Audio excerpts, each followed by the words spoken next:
वसल्लम मुबारक अला सय्यिदिना मोहम्मद व अला आलि मोहम्मद। सबसे पहले तो अल्लाह का लाख लाख शुक्र गुजार हूँ कि आप सबकी दुआओं से और अपनी माँ की दुआ से अल्लाह ने इस्तिकामत दी और ये आज 78वां दिन है कंटिन्यूअस परपेचुअल अरेस्ट का।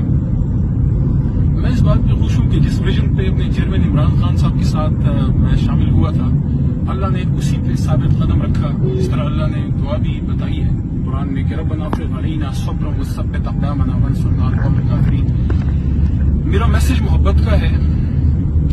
इमरान खान साहब मेरे लीडर हैं और रहेंगे और इंशाअल्लाह वज़ीर आज़म बनेंगे दोबारा और पाकिस्तान तहरीक इंसाफ की इंशाअल्लाह हुकूमत आएगी।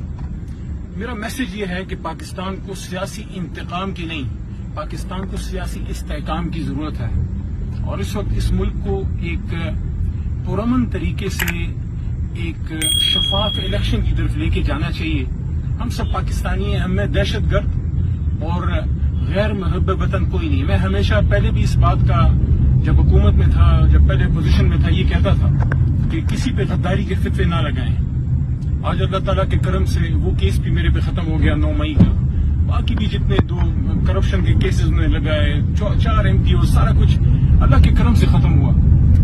मैं ये भी कहना चाहता हूं कि 9 मई को जो कुछ हुआ, जिन लोगों ने नुकसान किया, हमारी पार्टी की पॉलिसी नहीं है। हमारी पार्टी एजुकेटेड लोगों की जमात है और हमारा पुरअमन तहरीक है हमारी। जिसने गलत किया है उसको सजा जरूर मिलनी चाहिए। जैसे मैंने फेस किया है, मेरे पे गलत इल्जाम लगाया 9 मई का और अल्लाह के करम से मेरा केस डिसमिस हो गया, डिस्चार्ज हो गया।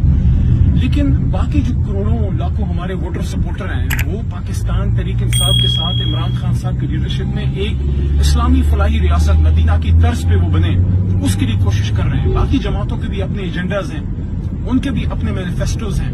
मैं किसी जमात को बुरा नहीं कहता, लेकिन ये जरूर कहना चाहता हूं कि तहरीक इंसाफ जो मुल्क की सबसे बड़ी जमात है और इमरान खान साहब जो इस वक्त पाकिस्तान के नहीं उम्मत मुस्लिमा के बड़े लीडरों में से हैं, इमरान खान सबको जो